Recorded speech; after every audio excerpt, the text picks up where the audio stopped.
I bought a butt cream made by Jennifer Lopez, Earth's least relatable woman, Jennifer Lopez.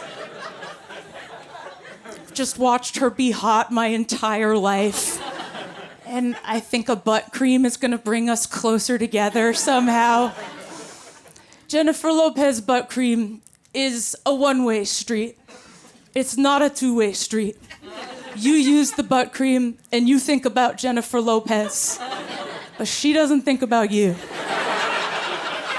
She doesn't even know you exist.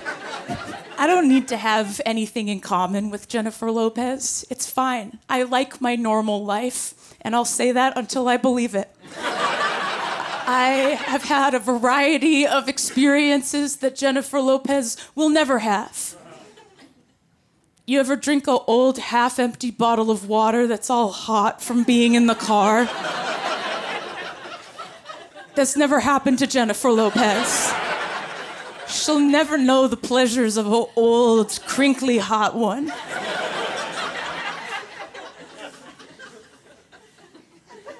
You ever cooking in the kitchen and you drop a crumble of goat cheese on the kitchen floor, and instead of bending over to pick it up, you just rub it into the floor with your sock? And you don't know if the cheese went into the floor or your sock.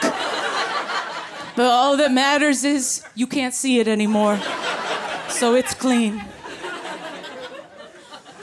That'll never happen to Jennifer Lopez. She is a housekeeper.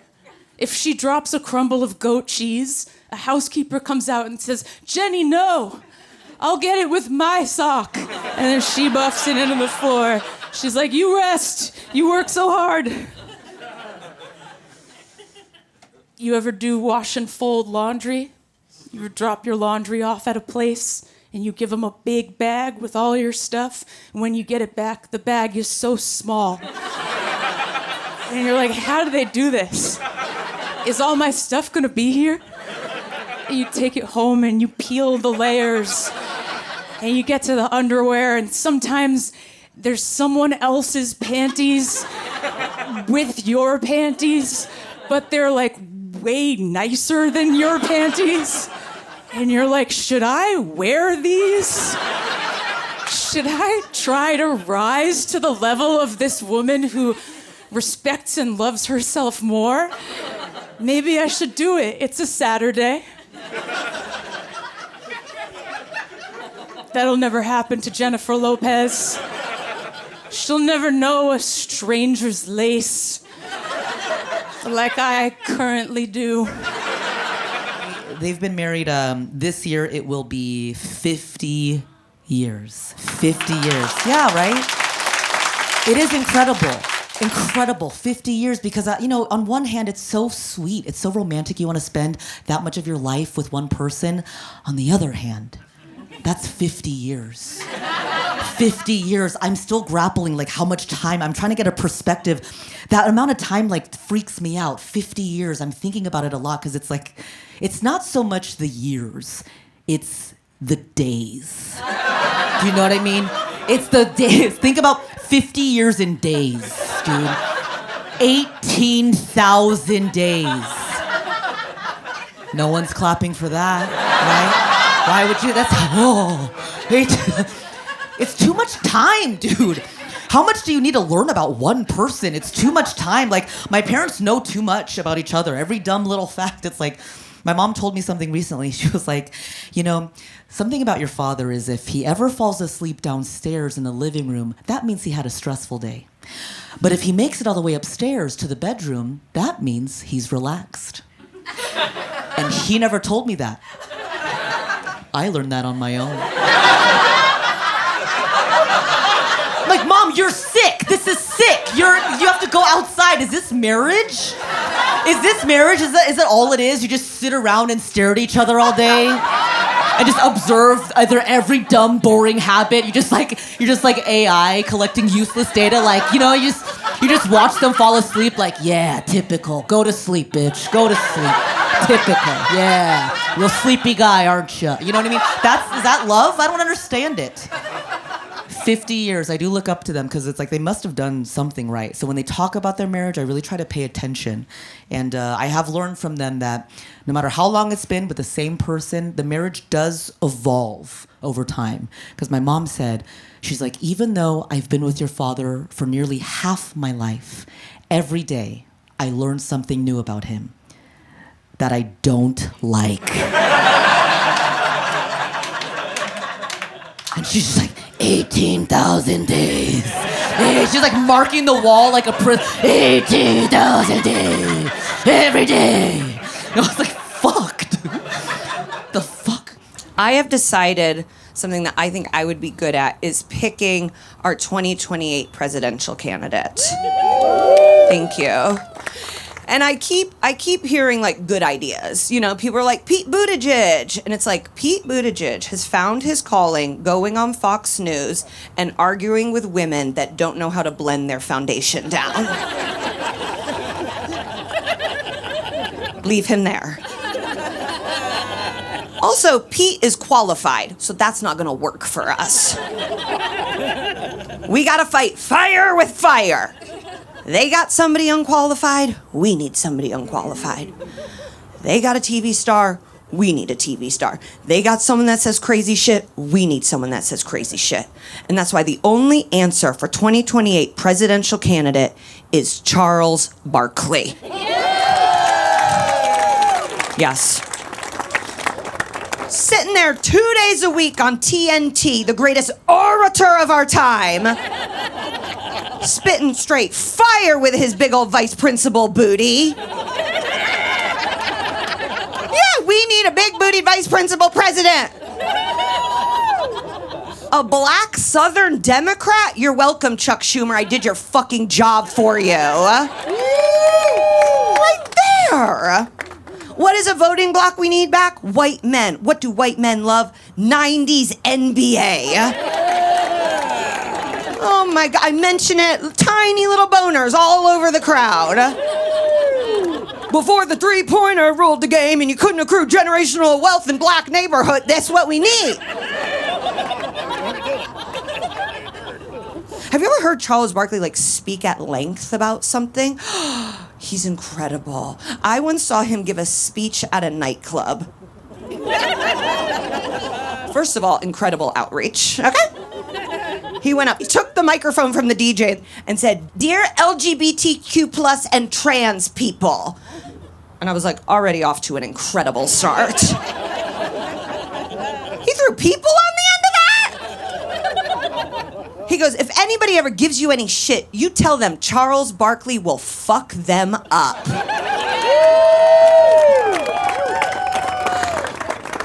And he's not just saying that. Charles Barkley loves to fuck people up. I once saw him fight another team's mascot. Yes, Boomer the Pacers mascot dared to take out a newspaper and pretend to read it while the Phoenix Suns starting lineup was announced. And Charles Barkley walked over, kicked out the chair from underneath him, and then punched him in his little foam kitty cat head. And I said, now that's a fucking president. Sex ed, I was raised super duper Catholic in the suburbs of Chicago.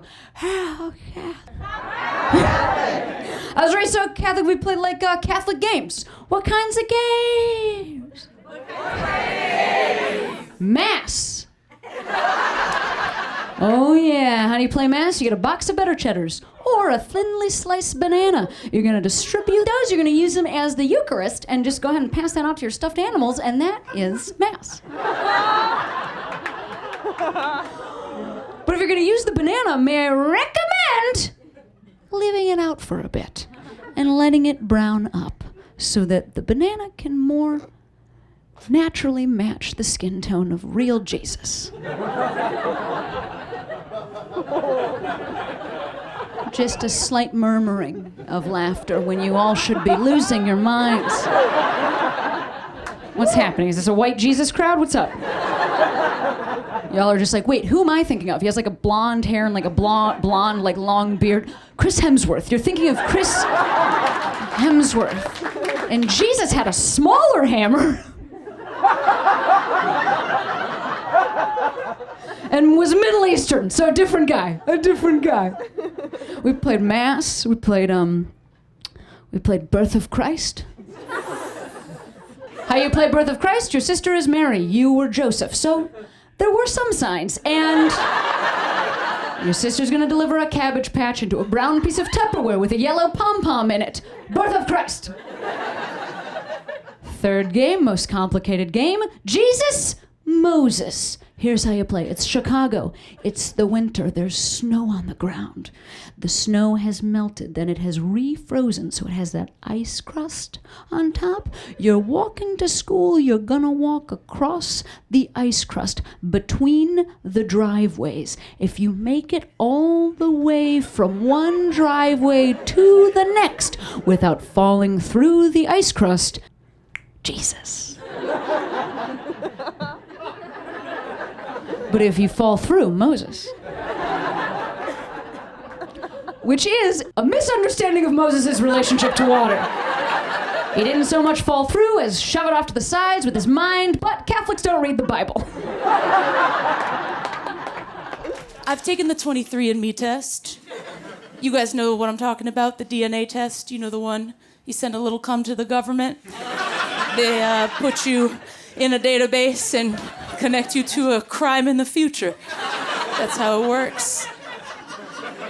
A wonderful program. You give them $100 and all of your bodily information in exchange for, at best, a fun fact.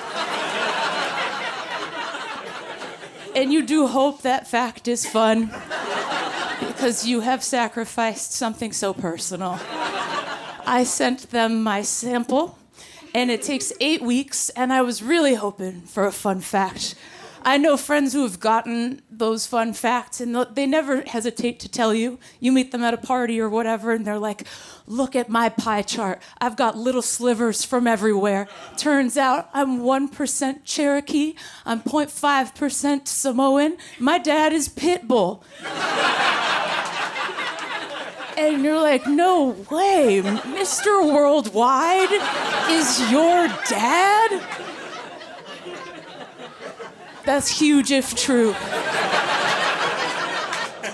And I wanted to tell you something like that. I thought that'd be a strong start. If I came out here, you'd all be interested. You'd be like, what's Pitbull's kid doing here? They sent me an email. It said, it was a solid pie chart. It was a big round circle of one color. And it said, you are 99.7% Ashkenazi Jew. Wow. Okay. Thank you for this warm reception. It doesn't always go this way.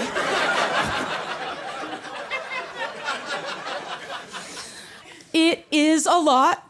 You're probably wondering, or I was wondering, I was like, were my parents brother and sister? Was there like a sloppy pastrami orgy in the late 80s? Was I born covered in mustard? It's so much. And I don't want to sound like a huge Jew here, but I was like, wait, I paid $100 for this? You think I didn't know? You think I didn't know I'm a Jew? 99.7% is a lot. I felt like Hitler when I opened that email. I was like, how do you make a Jew this pure? Who allowed this?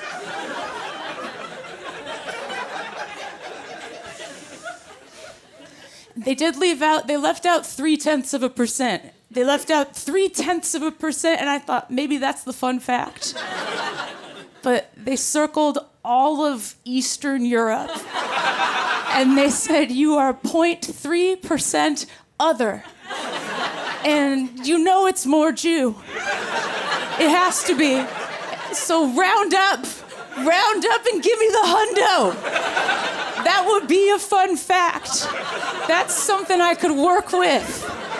I could show up at parties and be like, fun fact, I'm the Messiah. You didn't think she'd look like this. It is a lot.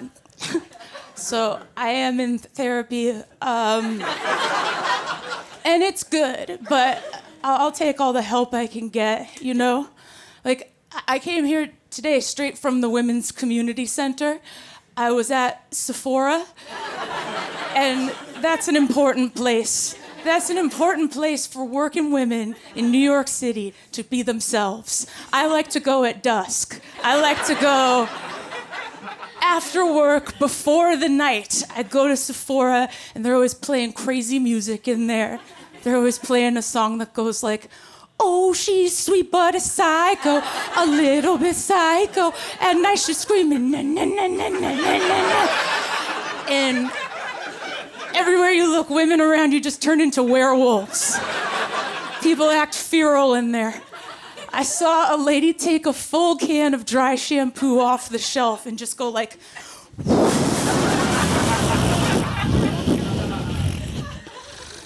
and she was me. I like that store because sometimes a lady will ask you questions about yourself. A lady came up to me and she goes, what's your skin type? And I was like, I think it's dry. And she said, it's really dry. I said, okay, cool. She was like, your skin looks dehydrated.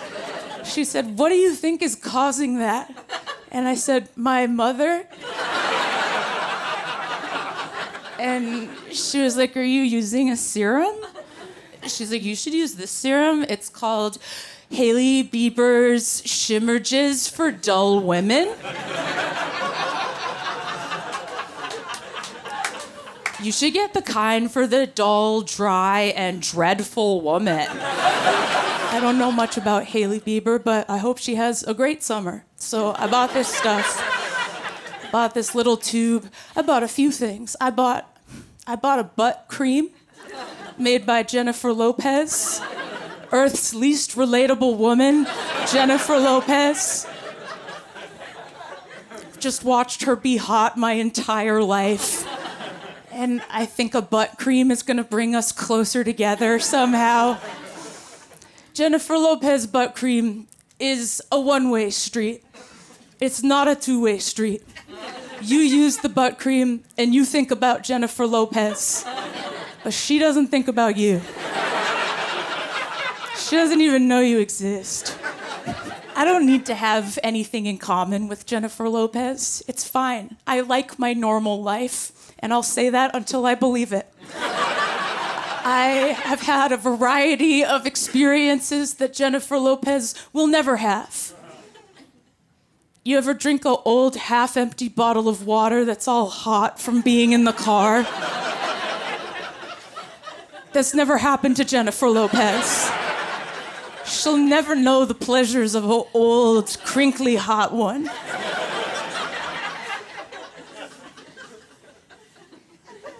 You ever cooking in the kitchen and you drop a crumble of goat cheese on the kitchen floor, and instead of bending over to pick it up, you just rub it into the floor with your sock?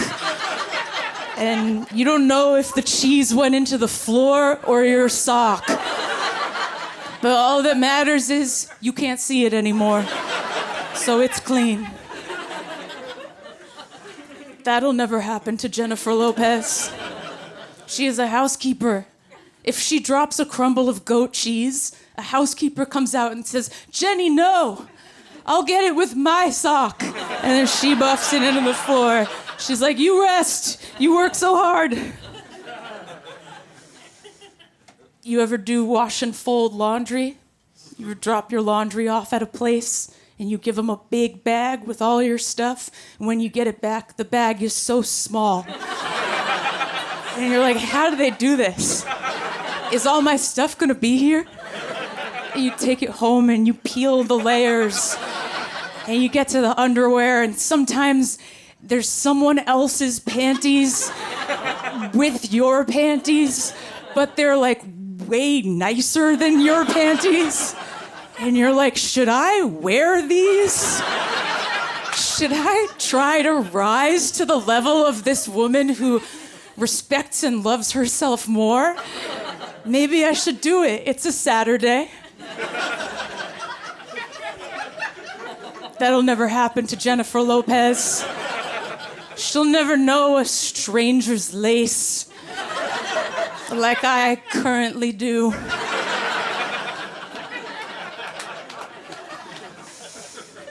So I bought the butt cream, I bought the shimmer jizz, I went to pay. The lady's ringing me up at Sephora, and she says, "Congratulations, with this purchase, you're now in an elite status tier." And I said, "What does that mean?" And she said, "That's when you've spent over $1,000 in a 12-month period at Sephora." And I said, "I did what? How many times have I been here? Fuck you. Fuck you for telling me what I did. It's not your fault, but it is. I've spent $1,000 at Sephora in a 12-month period, and I look fine. None of it's moved the needle. None of it's changed my life. No one has ever asked me my secret. It's messed up. Because if anyone ever did ask me my secret, I'd have to tell them I spent $1,000 at Sephora and I look the same. I look the exact same. My personality is worse. I will say I was a little bit more friendly when I had $1,000. But 6, by the way, 6 is the number of toenails you can paint before they ask you to leave. I like to share that tip. It's fun getting older in New York. I feel different. When you're young, you go to Sephora and you're like, I want glitter and a fun time. When you get older, you go to Sephora, you're like, I am a duck that's been in an oil spill. Won't somebody wash the crude oil from my feathers?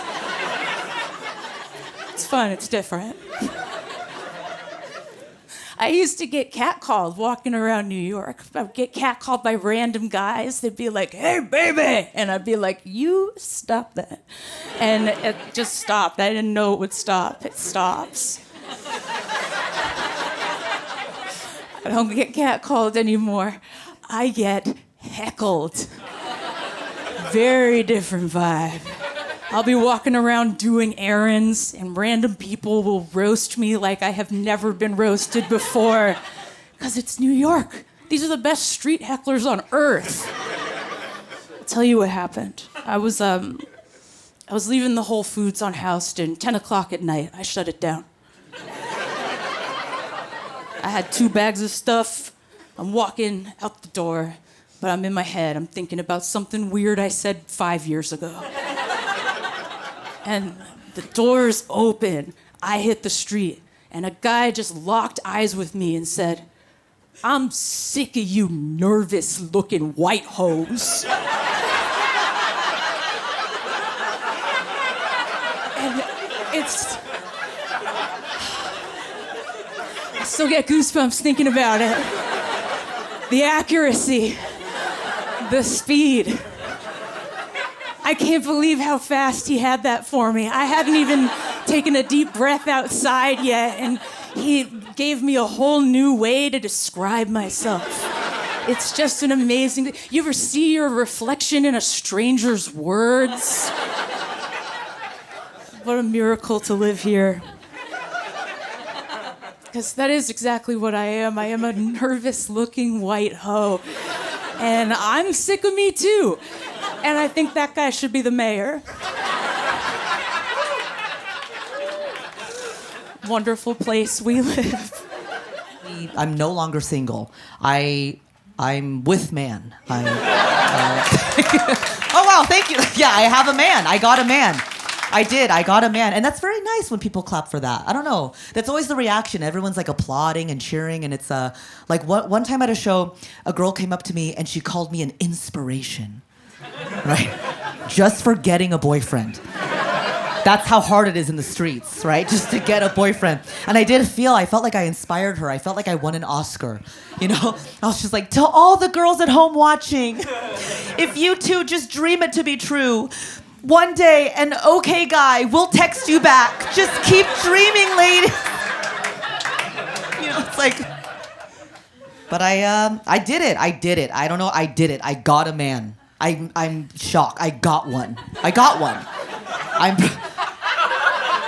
And I know that's a weird way to phrase that. I know it's a weird way to say I got a man. It sounds like I got a car, you know. He's fresh off the lot, used but good condition, you know. Strong build, makes me feel safe.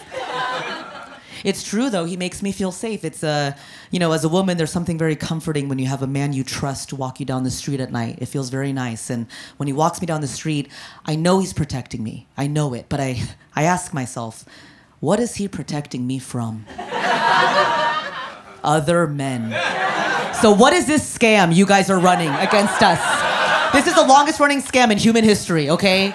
For real. And everyone says just learn self-defense, but I've looked up the classes. They're all taught by men, okay? Is this a pyramid scheme? So I'm paying a man to teach me how to kick him in the balls? He's like, here's how I would attack you. I'm like, what? Like, what's... It's just like... It's a pyramid scheme, right? Is it like, how are you the problem and the solution? I don't understand.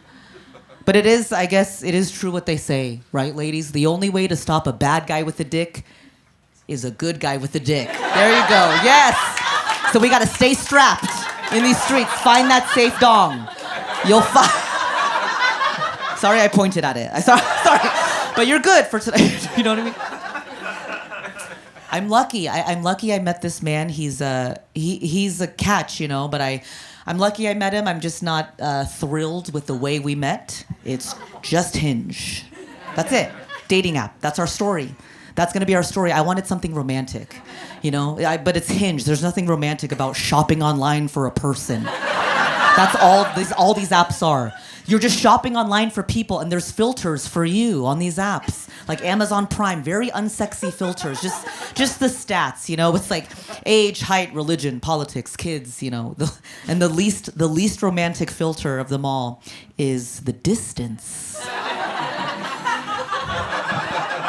Where do you want your person? But what this filter is really asking you is, how far would you go? Right? It's like, how bad do you want it, son? And on my Hinge distance, I put the maximum amount, which people do laugh, but it worked. I found the fucker, okay? It worked. I found him, but I swiped for years, dude. I swiped for a decade all through Southern California.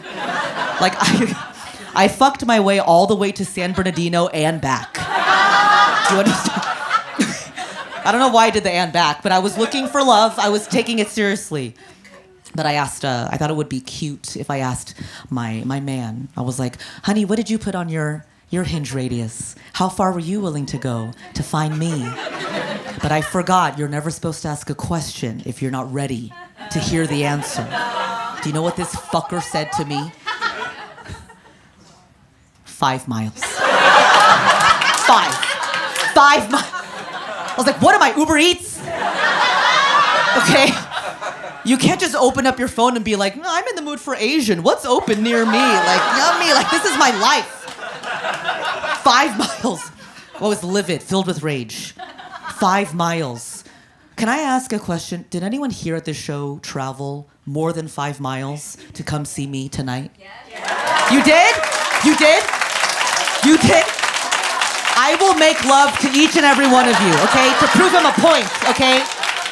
Because I don't do merch at my shows. I do 2-on-1 hookups. Because we gotta go to bed, right? We gotta speed this up. He's here too, I love that. You hear that? I'm fucking all of them, sweetie. You hear that? Okay, sorry. But you know, I guess I get it. I don't know. 5 miles, it's LA, it's a big city. But you know, LA's the best, right? There's so much to do. It's an amazing city. There's so much to explore. He loves to find new fun things to do in LA. And I found out one day he drove from Koreatown all the way to Venice Beach for a sandwich. You know how far that is, right? You know that how far? 15 miles he traveled for his one and only mortadella on focaccia, his beautiful. But for me, 5.1 miles, pass. What, does she come with a bag of Doritos or something? What am I driving 6 miles for, you know? It's just not romantic. That's what makes me sad. It's not a nice story, because some of us met on apps, we might get older, and we might have kids together one day, you know, with your person. Your kids are gonna ask you the story. They're gonna wanna know. They're gonna ask you, like, Papa, what's the first thing you noticed about Mom? You know, like, what are you gonna say?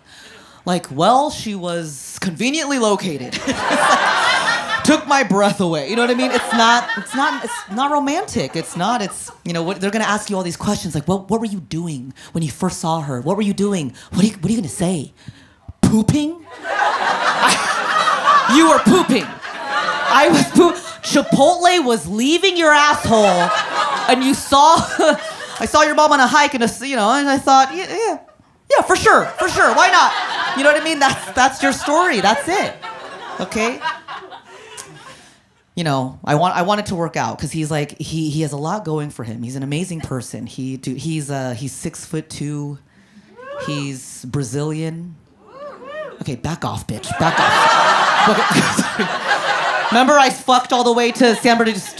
Okay, sorry. That was a tick. That's a me problem, not a you problem. But he's a hot Brazilian man. He does a lot of stuff that's good. He's in therapy, you know, right? He works on himself, right? He's a good man. He uses face cream. He does that on his own, you know. I never taught him that, okay? He does that on his own. When I went to his bathroom, I saw all this Neutrogena for the first time. I was like, who is this moist king? I cannot lose him. I can't lose him, and he's slippery, right? He's slippery. So when he runs, I'm fucked. He's so creamy. I love to rub him. He's so silky smooth. I love rubbing him. He's so soft.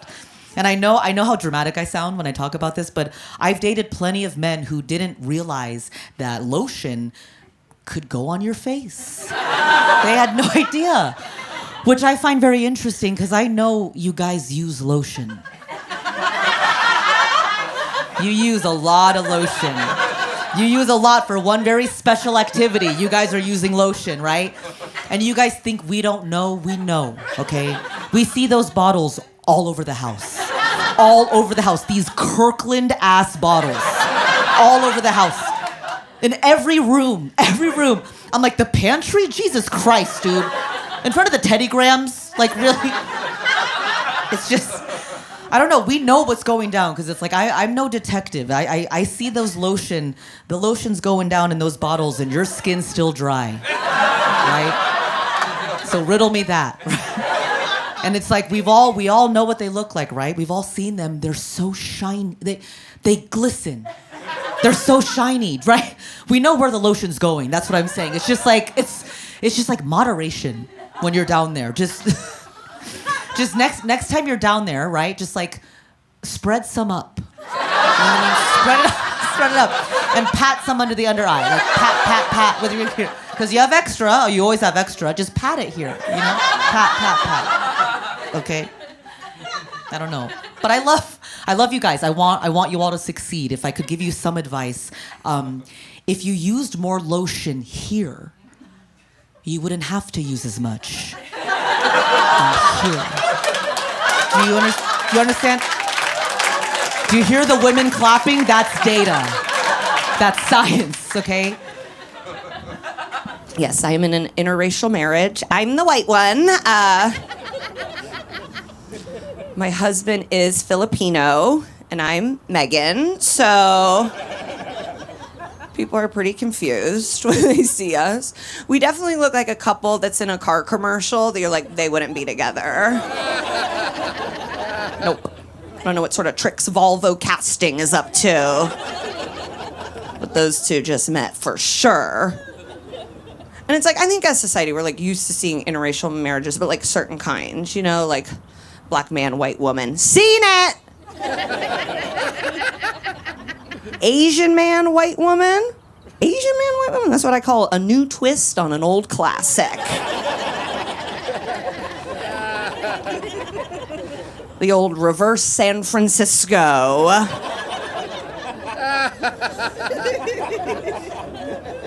And he's like hella Filipino. He drives a Nissan Cube. Yeah. Don't all try and have sex with him at once, okay? Sometimes I tell people that and they're like, oh, is that what the DJ hamsters come out of?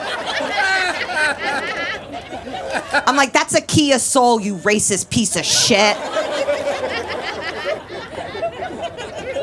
Here in our Lord's year of 2025, you don't even know your right Asian boxcars?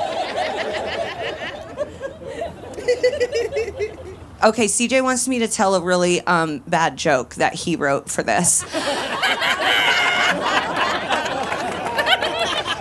Hey, Conrad, listen to this joke, and then you can realize how I had the down payment and Dada didn't, okay? Okay, so if you're worried, it's fine. We can have... This is CJ's joke. I have to preface that. It's not good. If you're worried, it's totally fine. We can have Conrad on screen. He's in bag. Babies Actor Guild. That's a great joke.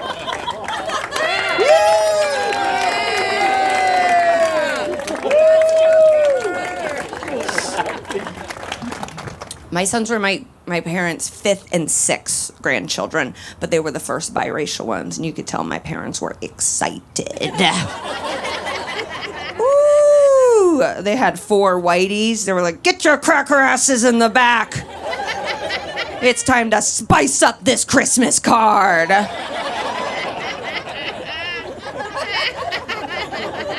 Whenever I'm pregnant, my mom calls me. She's like, I loved Moana. I'm like, that's not even the right PI. A Pacific Islander. Ooh, is that a full moon? Yeah. Freaky. Yeah. I want one of you to have sex in my house tonight. Because it's certainly not gonna be me. Not gonna be me at all. Okay, pause for the EMTs to slowly go somewhere. So, we should put at the end of the special if they were able to save that person.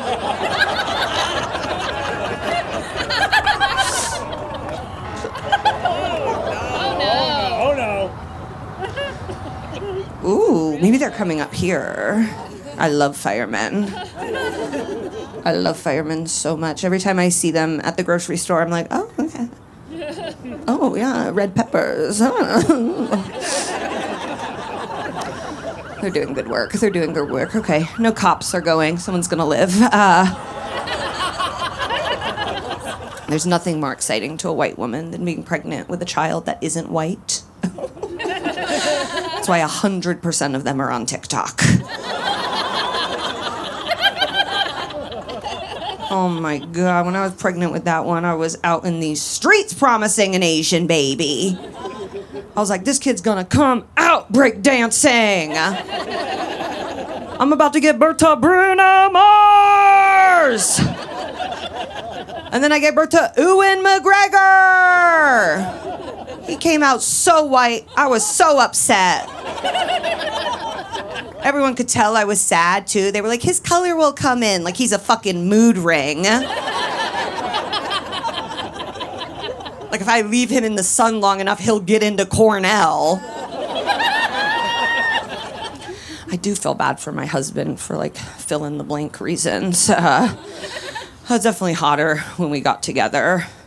I got really, like, hot for our wedding. Yeah, that's a rule we've created. Like, you gotta get in the best shape of your life to fuck the same person. A person who is financially and emotionally invested in you. Eating you full bush.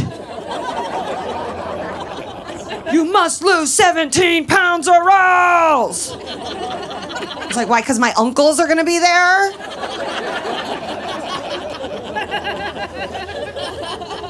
I did it. I got hot, and then I was just married like a fucking loser. I'm like, well, this was stupid. Getting hot for your wedding, it's counterintuitive. It's like renovating a house and then never inviting anyone over. I'm sorry. If I put in a pool, I'm gonna throw a pool party. I got abs. I'd like to have sex with a fireman. Come back! We got married December of 2019, 3 months before lockdown. So my husband likes to call our wedding a buzzer beater. That romantic phrase. He ended his vows by yelling, "It's Dame time." So then I was just hot, locked in the house with my husband with the best body I'll ever have. I was like, I thought we were taking this puppy on the road. That baddie was gone in a day. I'm from Indiana. I immediately went back to drinking ranch before bed. I do feel bad for CJ. In between the two babies, I did try and like get my groove back a little bit. I tried to get back in the saddle. The saddle's obviously where I fuck CJ. You guys come up and see it afterwards. I don't want Conrad to hear this one. Put a little Daniel Tiger headphones on him. I wanted him to hear the abortion joke, you know? Just to know how lucky he is, okay? She'll be like, oh, me? Wow. No, I tried to get back in the saddle. I was on a work trip, and so I was like, you know what I'm gonna do? I'm gonna sext my husband. Yeah. Ever heard a more Christian sentence than that? I'm gonna sext my husband. Clearly off my game, sent the sext at 2 p.m. Peak work hours. Sun high in the sky. Sexted him, hey, thinking about getting my pubes lasered.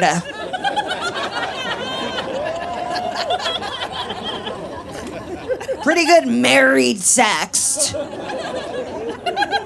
He replied, whatever makes you happy.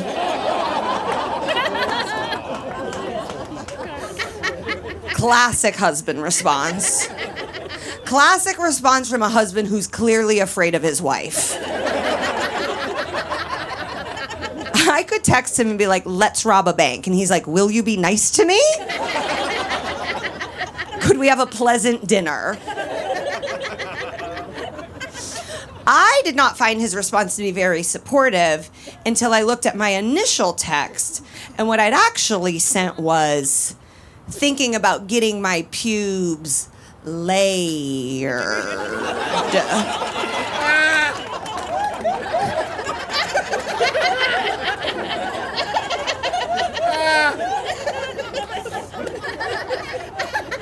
Certainly not what I meant. Definitely implies a density that we would need to move to a tiered base pube, like ancient Incan farmers. And then in retrospect, his response was actually very supportive. For him to be like, I have no idea what you're talking about. But baby, if you come home with the Rachel, he's hyping himself up. He's like, I will move a side bang to go down on my bride.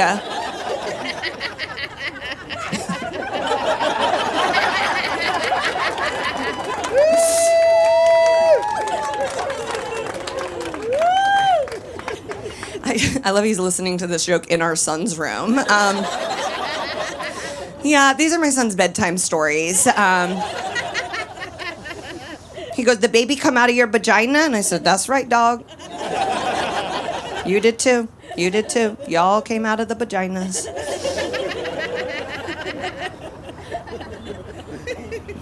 I honestly did not know if I was going to have a second kid. I was very torn, no pun intended.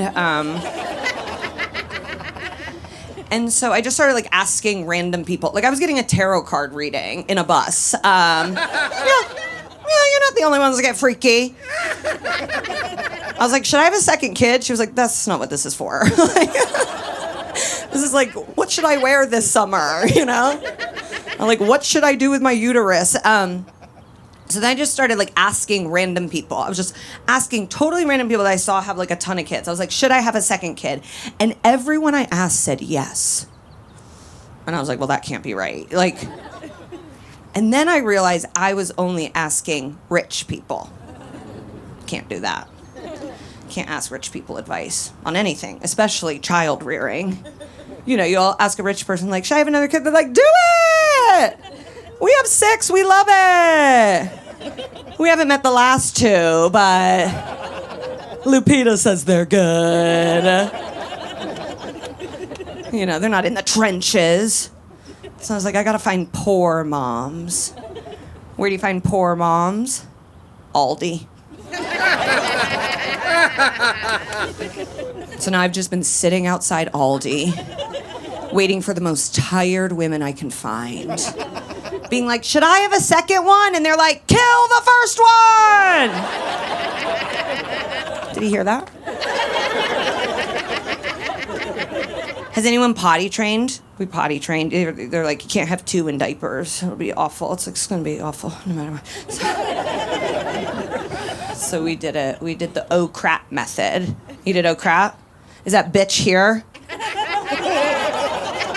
Is the bitch that wrote oh crap here? Because fuck you, Allison. I did not appreciate your tone. Oh crap says you got to get your kid completely naked for 3 days and then let them piss and shit all over your house. And then they're like, why is the birth rate down? Well, because that's disgusting. I have pee pads. I don't even have a chihuahua.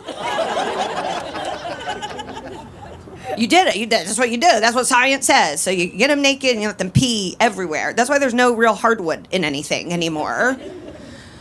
So we picked Labor Day for our lives to be ruined. And it was nice for me, though, because that perfectly coincided with the start of college football. And I'm a massive sports fan. So for 3 days, I was just staring at a tiny penis, watching college football. Tiny penis, college football. Tiny penis, college football. Tiny penis, college. I said, I am the most Republican man on earth.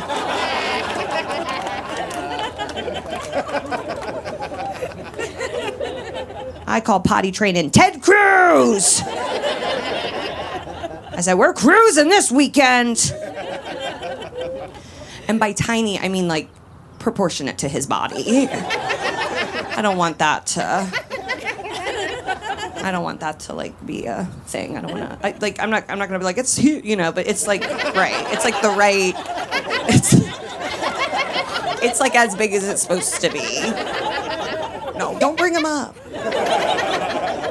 Are there any moms here? Yeah, hot moms. Are there any dads? Yeah. We don't give a fuck about you. Moms, MVP, MVP, MVP, MVP. You can tell how much more important moms are than dads based solely on Mother's Day and Father's Day social media posts. Every Mother's Day post is like, you are the sun, you are the moon, we could not do it without you. Every Father's Day post is like, have a fine day, Rick. We could absolutely do it without you. No, you're LA dads, you're good dads, you're teaching acoustic riffs. Tarantino's catalog, you know? All of life's necessities. Our 3-year-old, he goes to one of those like really fancy daycares. Like on the first day, they were like, we're teaching him Mandarin. I'm like, he shits his pants. So maybe we could start there. And then work up to international trade. I am not from LA. I am from Indianapolis. Yes. The LA of Indiana. As only I call it. And I honestly thought I would be raising children in the Midwest. And it's very different than here. Like in the Midwest, if you get too fucked up, your neighbor taps in for the night. Like that's what it's like. Cul-de-sacs, Coors Light, you're a village. Everybody's in it together. In LA, it's like, how can I be the most annoying parent with the stupidest hat on? That's what everybody's aiming to do. Like, even the questions I get from other parents, like when they see me pregnant now, they're like, where are you delivering? And I'm like, Huntington and Pasadena. And they're like, oh, a hospital?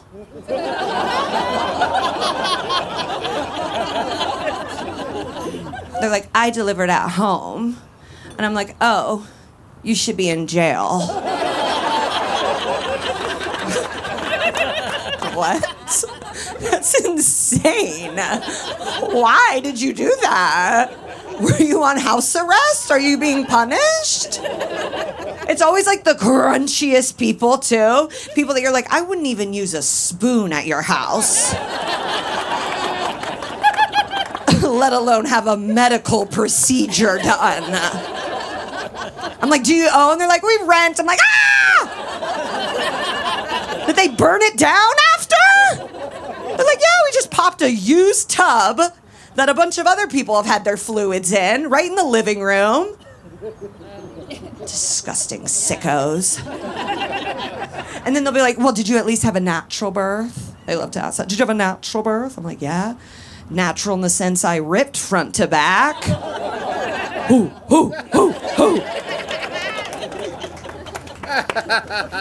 Anything more natural than that? What they're asking when they're asking if I had a natural birth, they're asking if I had an... This is honestly probably a home birth gone wrong. And they're like, well, you know EMTs and the firemen are like, ugh. There's a white woman with dreads, we need to be on call. What they're asking when they're asking if I had a natural birth, they're asking if I had an epidural, which is the pain medicine that people sometimes get to make childbirth even bearable. And it comes in the form of a 12-inch needle that goes directly into your spinal cord. And that's the easy way out. So when people ask if I had an epidural, I say yes, because I delivered in 2022, not an episode of Downton Abbey. I got to the hospital, I pointed at my back and I said, fill her up! She's thirsty. You got a doctor with a heavy pour? These natural birth bitches are so fucking proud of themselves. They can never shut up about it. My mom, 3 natural births, won't shut up. She always has the weirdest stats, too. She's like, you know your brother Michael, he had the biggest head at the hospital that month. I'm like, who told you that? Was there some sort of state fair employee on call to measure Irish heads coming down the tube?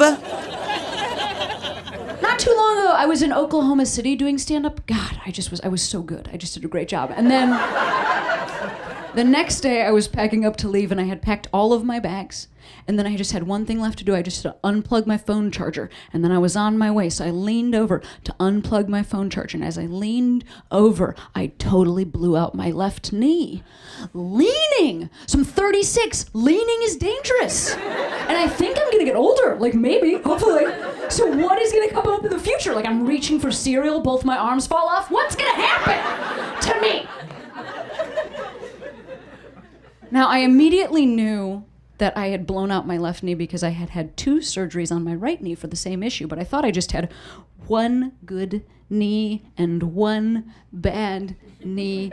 Incorrect. 2 bad knees. I also know exactly what the issue is because the last time I had surgery, my doctor said to me, Cameron, you have very slidey cartilage and giant ligaments. And I can't fully explain to you why, as a lesbian, that felt like a compliment. But it definitely did, where I was like, oh my God, no, giant? Yeah, no, like I thought so. But like, how big?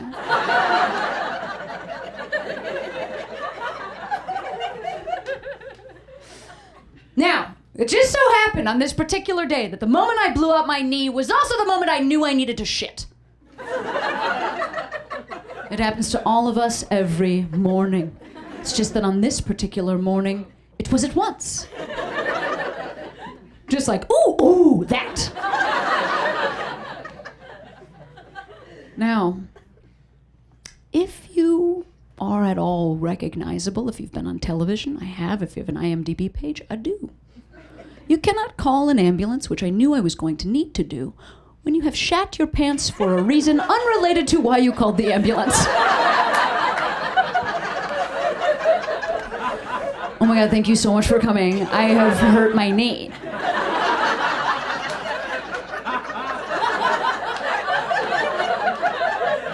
And what's all this?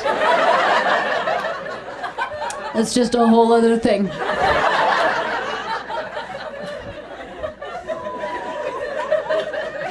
So I want you to know, dragging myself on my belly, digging my nails into the walls, pulled my body using my teeth on the carpet, and I got myself into the bathroom and rappelled onto the toilet, and I pooped in the potty.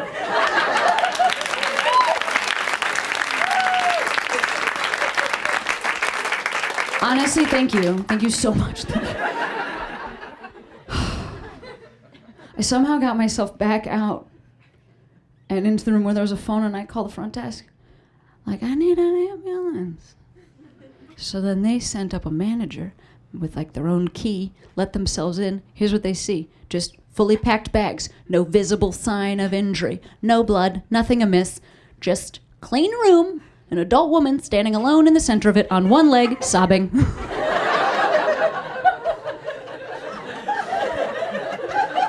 EMTs showed up not that long after.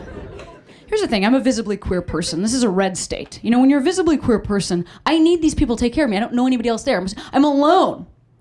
But I don't know how these EMTs are gonna feel about me, and I don't know if that's gonna affect their care. You know, so I'm like, well, when are they gonna figure it out? Will it happen right away? They're walking around behind me. Wait a minute, there's no ponytail back here. Will it be them? Will I already be in the ambulance? They open up one of my bags. This is all motorcycle jackets! And then suddenly the doors of the ambulance are flinging up and I'm flying down the highway on a stretcher like, you're not wrong, you know? But it happened right away. Because they go to me, they go, who's your emergency contact? And I go, my wife. And they go, yeah, we know. Because we're fans! Isn't that awesome? That's just real. That's real. They were so sweet. They knew me from like a movie that I was in, from like an animated voice that I did, and they're like so sweet to me. And thank God, because I really needed their help, because EMTs, when you have a leg injury, they're supposed to cut your pants off of you. But, and I don't know why this is true, I had brought 0 other pants with me to Oklahoma. 0, not even sleep pants. 0. And I wasn't sure, like I knew I was injured, I wasn't gonna be able to like swing by a Target. Pick up some replacement pantaloons. Wasn't sure if you can board a plane back home to Los Angeles if you're wearing your own pants shredded and then loosely braided together like a 90s belt, loose slung around your hips. Ma'am! Those are huge ligaments. You have to check those. So here's what happened. They gave me fentanyl, which is a very serious drug, and then we took off my pants together. had such a positive experience with these fellas that I took a photograph with them and then I posted it on my social media. I just wrote like, strangers took care of me when I really needed their help. And then one of their wives found this photo and wrote on it like, "That's my husband on the left. We love you. He said you were so nice in person." I'm reading this just like, the internet is good? Just having like a real reorganization of core beliefs. And I think because I thought that for a second, then right below that, the next comment was, "Fuck you!" But then it continued, "Fuck you for calling an ambulance for a non-life-threatening medical emergency, pulling EMTs off the road. You should have called a ride share."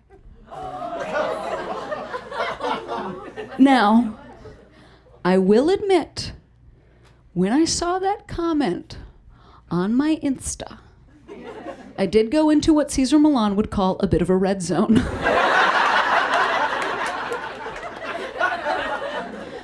I was so mad about this feedback, right? So mad. But then you're not gonna believe I came up with this plan. This is what I did. I'm looking at my phone. I'm so angry. I'm like just so fuming. I'm so mad. And then I put down my phone. Thank you. So like I thought of that. Like that's me. Like TM. Like I did that. But like you can have that if you want. I have to. I am in a position of privilege. Because I have health insurance. I have health insurance, so I was able to make the decision to call an ambulance. Because ambulances are super expensive. But I have insurance, so I got to make that call. And I chose to get an ambulance because I wanted it to be a medical professional that helped me. Not just for myself, but also for the other person involved in this situation. I didn't want to call a Lyft driver and then like some sweetie working the lunch shift, just like, "No one's gonna puke in my car."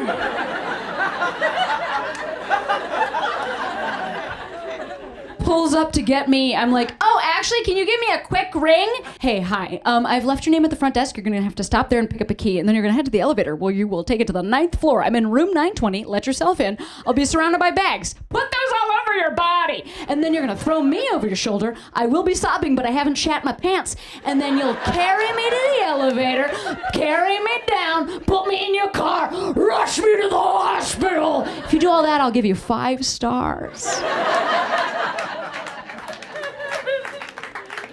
I just didn't want to do that to another person. Do you know that they are making like an Uber for ambulances? That's real. Do you know that? She's like, to me, feels terrible. Because I don't think anybody should have to or be able to track their own ambulance. Just like looking at the app like, "Come on! That's the wrong way! What are you, at a light? You have a siren." You're just watching it like.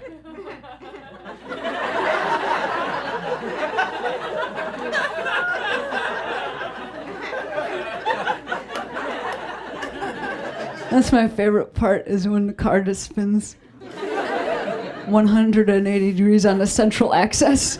Like it looks like the car has gathered its skirts. Good day. It really makes me laugh. I did call a Lyft back to the hotel from the ER because by that point I was heavily medicated. I had a leg immobilizer. I had crutches. I felt like I was in control of myself, So I was sitting in this person's front seat. The driver turns to me. "I can tell you're hard on yourself. I can tell you're hard on yourself. The world pushes on you, you push back, but you don't always have to. Cut yourself a break sometime." I'm on fentanyl. I'm like, that is how I feel. Come to find out, my driver is also a therapist, so our medical system's not broken.